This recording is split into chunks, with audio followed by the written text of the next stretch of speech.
नमस्ते बच्चों। और आज बड़े हर्ष का विषय है कि आज एक ऐसे महान साहित्यकार का जन्मदिन या जन्म दिवस मनाया जा रहा है ना। पूरी भारत सरकार इनका जन्म दिवस जयंती के रूप में मना रही है। पता है कौन है वो व्यक्ति? रामधारी सिंह दिनकर। हाँ, श्री रामधारी सिंह दिनकर। हाँ, श्री रामधारी सिंह दिनकर। तो जो बच्चा बोले उसकी ओर कैमरा दिखा देना है। तो इस प्रकार से आज हम श्री रामधारी सिंह दिनकर के व्यक्तित्व और कृतित्व पर चर्चा करेंगे, है ना। श्री रामधारी सिंह दिनकर का जो व्यक्तित्व है, उनका कृतित्व है, उन पर हम चर्चा करेंगे।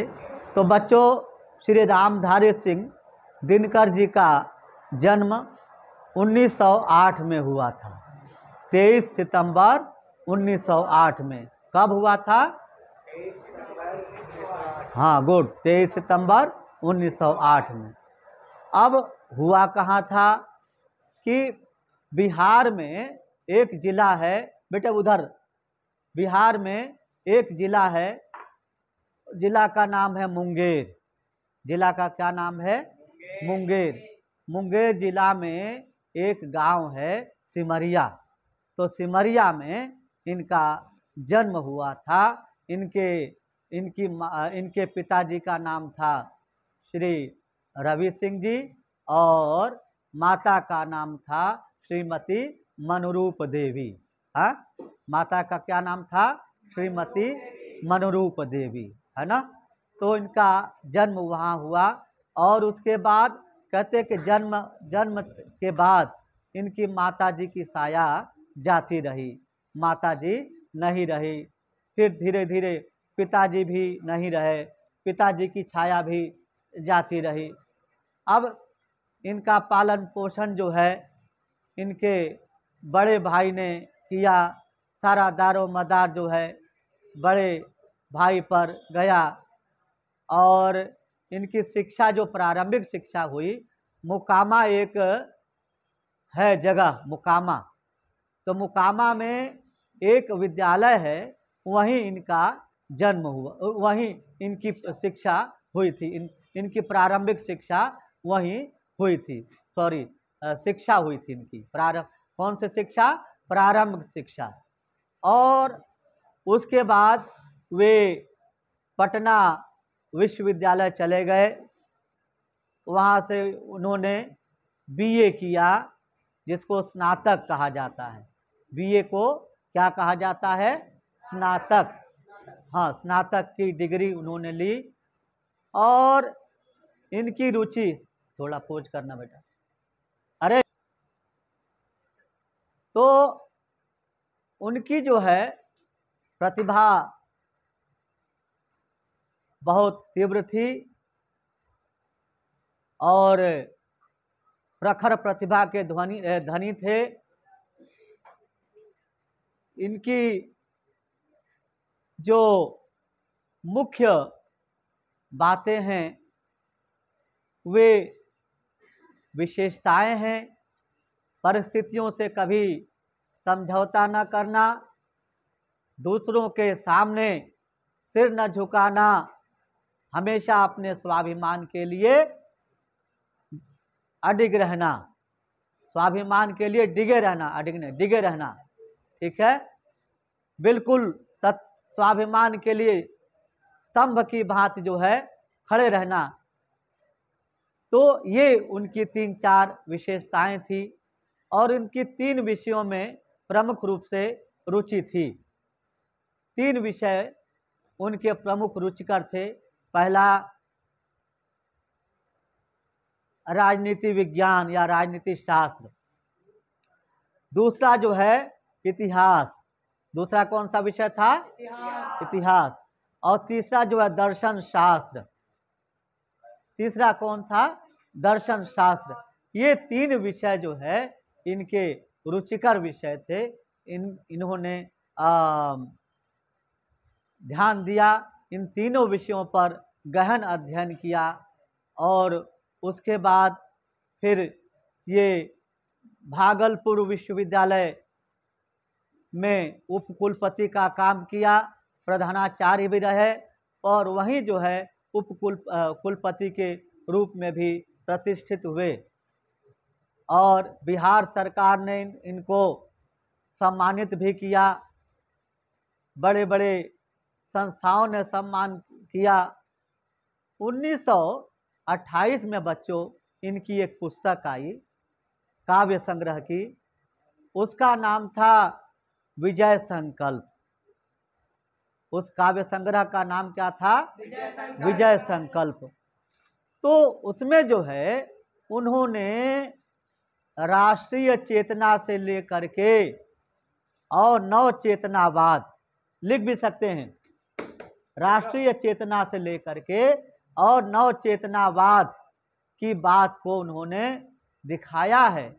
और प्यारे विद्यार्थियों, उस समय राष्ट्र गुलामी की दौर से गुजर रहा था, गुलामी की दौर से गुजर रहा था और उन्होंने कहा, संपूर्ण वे देशवासियों को संबोधित किया, उद्बोधित किया कि हम सब इस भारत को आजाद करा करके रहेंगे।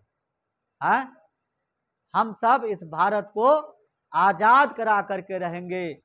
तो उसके माध्यम से एक कविता जो उन्होंने उद्बोधन के रूप में कही वो थी, तान तान फणव्याल जिस पर चढ़ बांसुरी बजाऊं, झूमे चहर उमंग के नीचे मैं उमंग में गाऊं, विषधारी मत डोल मत बोल विषधारी मत डोल कि मेरा आसन बहुत बड़ा है, कृष्ण आज सांपों की लघुता में बहुत बड़ा है, कृष्ण आज सांपों की लघुता में बहुत बड़ा है।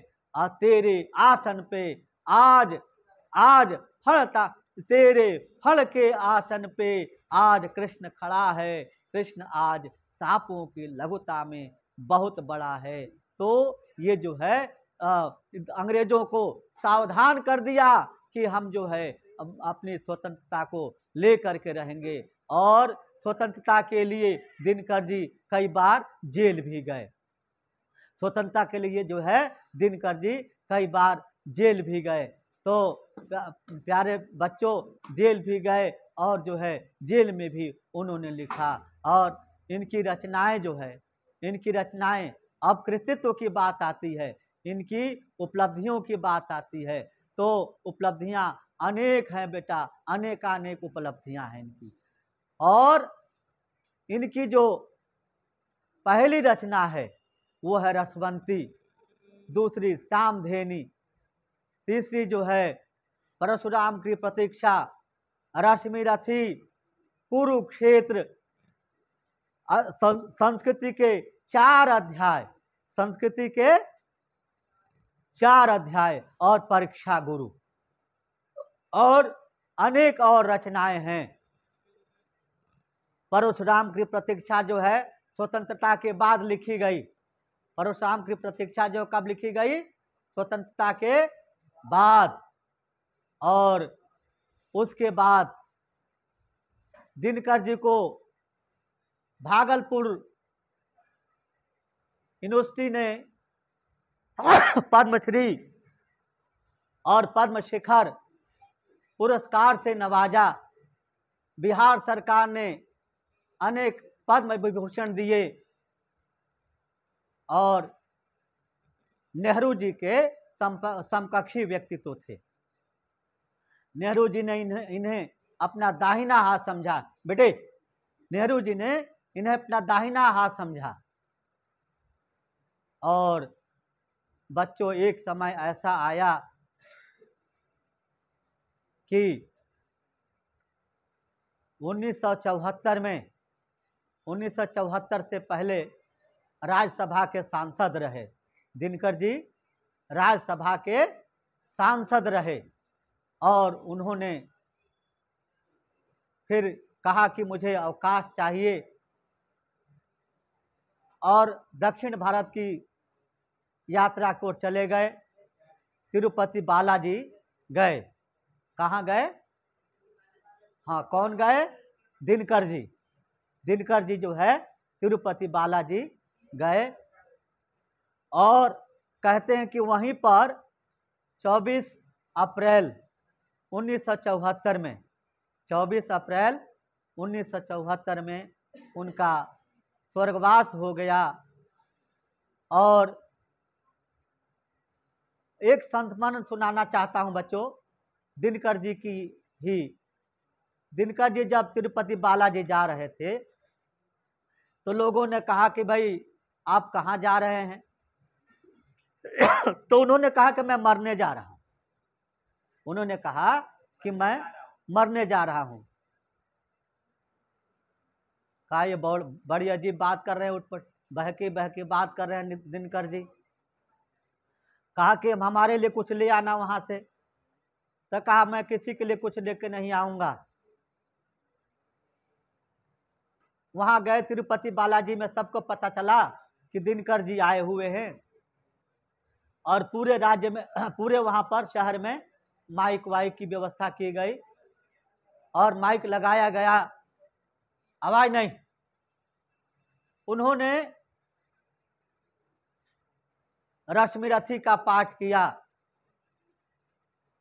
दिनकर जी ने और कुरुक्षेत्र का भी पाठ किया। उसके बाद समुद्र के किनारे चले गए। दिनकर जी समुद्र के किनारे चले गए और वहां पर समुद्र से बोल करके कह रहे हैं, समुद्र से, समुद्र की लहरें ऊंची ऊंची उठ रही थी और बोल करके कह रहे हैं, अरे सागर तू क्यों हरहरा रहा है? तेरी हरहराहट में कोई ध्वनि नहीं है, तुझसे अधिक मैं हरहरा सकता हूं।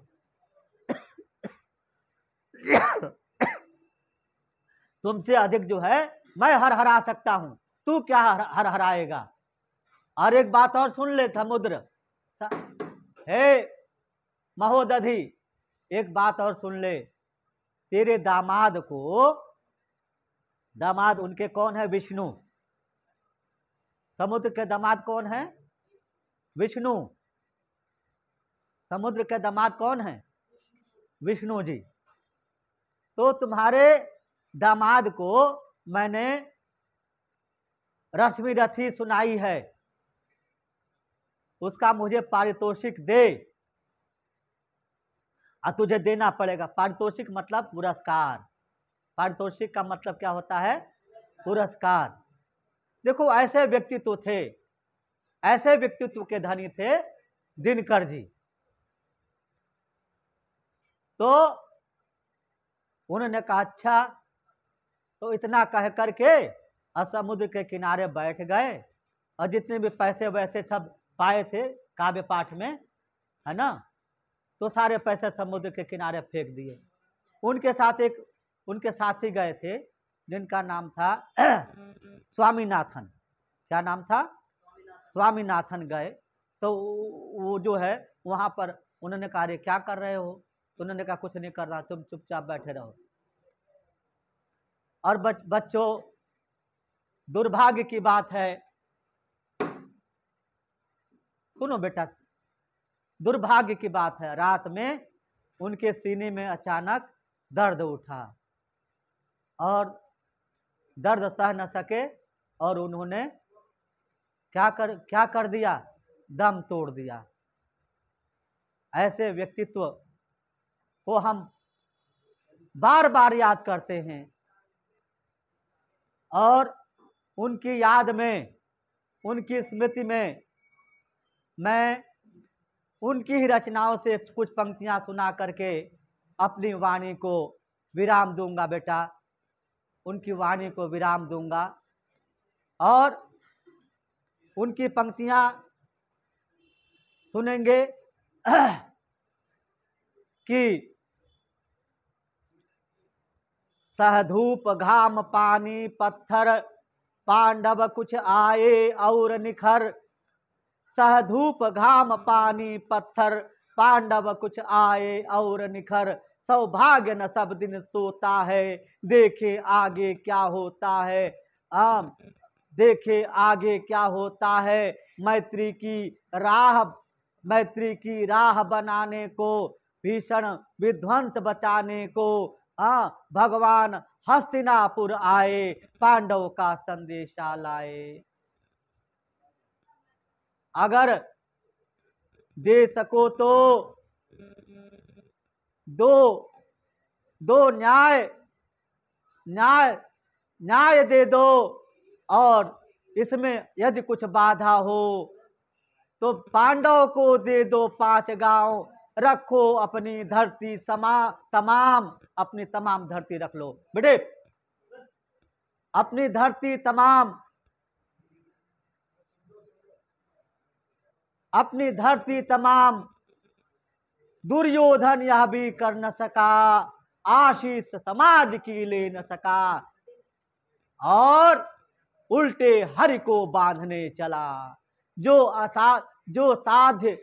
कार्य था, जो असाध्य था, जो असाध्य कार्य था, उसे साधने चला। डगमग डगमग दिग्गज डोले, भगवान कुपित होकर बोले, हाँ हाँ दुर्योधन बांध मुझे, जंजीर बढ़ा अब साध मुझे। भाई पंक्तियां अच्छी लगे तो तालियों सब जरा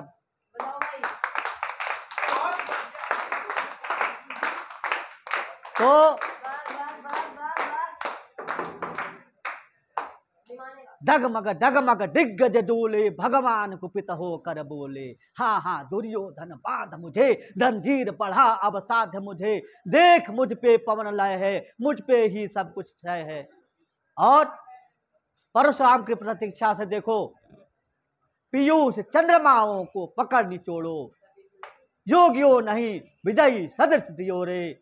और टेरो टीपू सुल्तान कहाँ सोए हैं, सरदार भगत सिंह और सुभाष कहाँ सोए हैं। और लहू में झूम झूम के नहा रही जवानियां, नौ सुरों में सिंजनी बजा रही जवानियां। बच्चों ये पंक्तियां दिनकर जी की थी, तो दिनकर जी को हम कोटि कोटि नमन करते हैं और उनको अपनी श्रद्धांजलि अर्पित करते हैं। इन्हीं शब्दों के साथ अपनी वाणी को विराम देता हूं बच्चा। बहुत बहुत धन्यवाद। बहुत सुंदर। बंद कर दो।